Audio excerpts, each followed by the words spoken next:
జీడిపప్పు పెట్టాను తిన్నావా? తిన్నానమ్మా. చూడమ్మా మనం పట్టబోయిన చేప పైకి తేలింది. ఏమైందమ్మా? ఇందాక చెప్పాను చూడు, అప్పారావు గారు అబ్బాయి సుబ్బారావు గారు మన వీధి మొక్కల్లోకి వచ్చి కూర్చున్నట్ట. మీరు సిద్ధంగా ఉంటే బాబు గారి స్వాగతం పలికి తీసుకొస్తాను. ఈ రోజుకి ఎలాగో గడిపోయమ్మా. బాబు ఈ పాప వృత్తి నేను చేయలేనమ్మా, నేను చేయలేనమ్మా. పాడికుండ లాంటి వృత్తి వయసులో, మీలాంటి వయసులో ఎంత గడించుకుంటే వార్ధక్యంలో అవే మనకు గుర్తవుతాయమ్మా.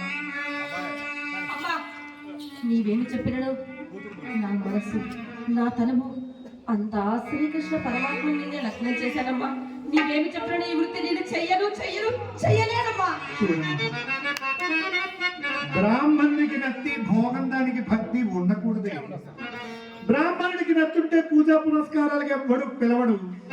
అలాగే భోగం దానికి భక్తి ఉంటే భక్తి గడవదు. మంచిదే, దైవ భక్తి పాప భీతి ఉండడం చాలా మంచిది. నీ మనస్సు ఆ శ్రీకృష్ణ పరమాత్ముడికి అంకితం చేసే నాకు ఎటువంటి అభ్యంతరం లేదు.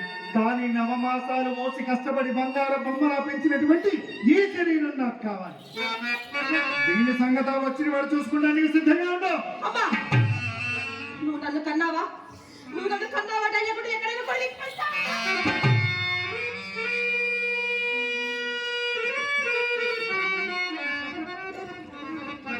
చూడమ్మా, ఇంత వయస్సు వచ్చిన తర్వాత నేను నీ కన్న కన్నినా నీకు సందేహం? ఇది పాడు వృత్తిని నేను మా అమ్మని అడగలేదు, మా అమ్మ వాళ్ళమ్మని అడగలేదు. పెద్దవాళ్ళెవ్వరికి కానీ దాని పాడుతన ఈ వృత్తిలో నీకేం కనిపించిందమ్మా? మన గురించి, మన వృత్తి గురించి 2 విషయాలు చెప్తాను, మీరు అర్థం చేసుకోవడానికి ప్రయత్నించు. మనల్ని దేవదాసులుగా భగవంతుడే గుర్తించాడా? లేదు తల్లి, లేదు. ఊర్లో పెత్తందారులు, మోతుబరిదారులు వాళ్ళ అవసరాలు తీర్చుకోవడానికి దేవుడు పేరుతో మేళ మంగళసూత్రం తగిలించి ఊరమ్మడి సొత్తుగా బ్రతకమని శాసించాడు. సమాజంలో అందరికీ పిల్లలు పుడతారు, అలాగే మనకి పుడతారు. అలా పుట్టే పిల్లకు, పిల్లవాడికో నేను తండ్రిని అని చెప్పుకునే ధైర్యం ఈ సమాజంలో ఏ మగాడికి ఉందేమో ఒక్కసారి అడిగి చూడమ్మా. ఒట్టది మన బ్రతుకులు ఇంతే. మనం పూజకు పనికిరాని పుష్పాలం మన బ్రతుకులు. పాడు డబ్బు, పాడు వృత్తని విడివిడి జ్ఞానంతో విడిచిపడిపోతున్నాం. మనిషి బ్రతకడానికి ఊపిరెంత ముఖ్యమో, ఊపిరిన్న మనిషి ఆనందంగా బ్రతకడానికి డబ్బంతే ముఖ్యం. రోజులు ఎలా ఉన్నాయో తెలుసా? కోటీశ్వరుడు కూడా కోటా బియ్యం కోసం క్యూలో నిలబడిపోతున్న రోజులే. మరటువంటి పెద్దవాళ్ళే సిగ్గు ఎక్కువ మనిషి ఎగసారిపోతుంటే కుల వృత్తికి సాటి లేదు గుబ్బల చెందా. మన వృత్తి మనం చేసుకోవడానికి నా మోసం ఎందుకు పడాలి?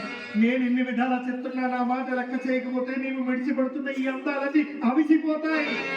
చూడడానికి గేయంగా, నీచంగా ఆదరించే దిక్కు లేక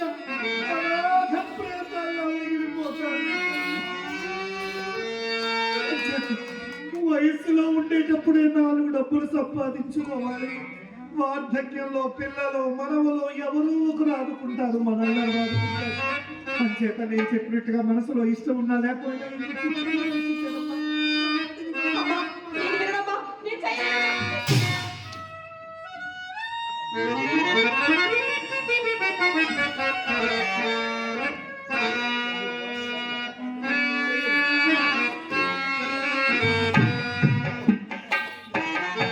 నీ చేత ఈ విద్య ఎలా చేయించాలో నాకు బాగా తెలుసు.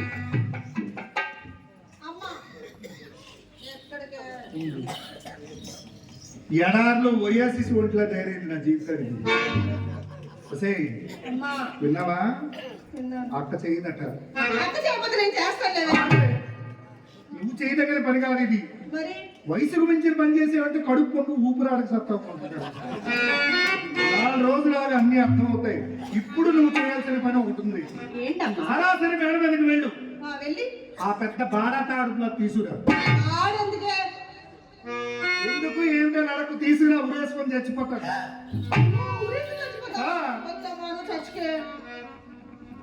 చచ్చకే అంటది ఇది. చెయ్యవే అంటే చేయనంటాను.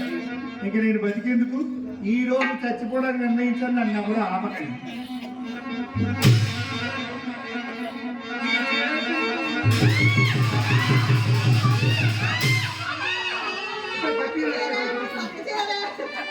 గట్టిగా అంటే చచ్చిపోతాను.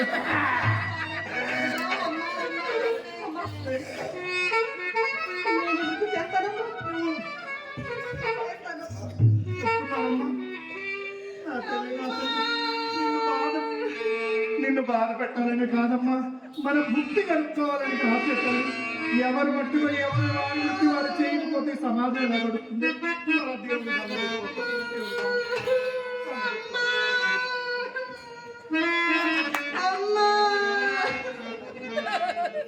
అది ఇది ఎందుకు ఇలా ఏడుస్తుంది? అమ్మా నువ్వు ఏయ్, చచ్చిపోతే ఏయ్, నా పెళ్ళి ఎవరు చేస్తారు ఇక? అది నేను చచ్చిపోతానని భయమా లేదంటే నీకు పెళ్ళి అవ్వదని భయమా? పెళ్ళి అవుతుంది. దీనికి నా మీద ప్రాణం లేదు, నేను పోయినా పర్వాలేదు. అయినా నేను చచ్చిపోతానని ఎవరు చెప్పాడే? నేను రాకపోతే కొద్దిసేపు పాడైపోయాయి తెలుసా? అలా అంటారు కానీ నిజంగా చచ్చిపోతాను. ఈ ఎలమల కుదురులో ఎంతో మంది చెప్పకుండా నేనెక్కడ చేస్తానే. అయినా చూడు, మన ఇంటికి నడిచి వచ్చే ఏటీఎం వస్తుంది. ఏటీఎం అంటే దాని కార్డు పిన్ను ఇవన్నీ ఉండాలి, ఇవేం అక్కర్లేదు. సుబ్బారావు గారిని ఇలా గోకేమనుకో డబ్బులు ఇస్తాడు. వాడిని గోకడం డబ్బులు పేకడం, వాడిని గోకడం డబ్బులు పేకడం.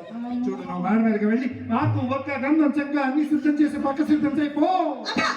ఆగవే, నేను వెయ్యనే. ఏ బజార్ వెళ్తుంటే చుట్టుపక్కల మాట్లాడుతున్నాను. అమ్మ, హేళన చేసేవాడికి ఏం తెలిసే? పక్కలు వేసుకునేవాడికి ఉండే పరపతి కష్టపడి పని చేసేవాడికి ఎక్కడుంది? మరి అక్క బావ ఏం చేసుకుంటున్నారు నేర్చుకో. నేను ఈ లోపల బాబు గారిని స్వాగతం పలికి తీసుకొస్తాను. బాబు సుబ్బారావు గారు. చిత్ర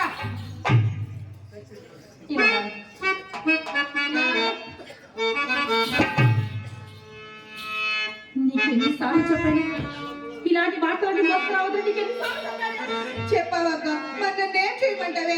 చెప్తానేమో నువ్వు బాధపడతావు, చెప్పకుండా అమ్మ పడుతుంది. చిన్నపిల్లవిని ఇటువంటి మాటలన్నీ మోసరాకపోతే అది నీకు తెలియదు. నా కర్మకు నువ్వేం చేస్తావు? నా కళ్ళు జాగ్రత్త. చిచి, ఏమి వృత్తిని పాడవృత్తి, ఏమి వృత్తిని పాడవృత్తి. ఎరగమల ఏమిటో ఎరగమా, సాధనమా.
నా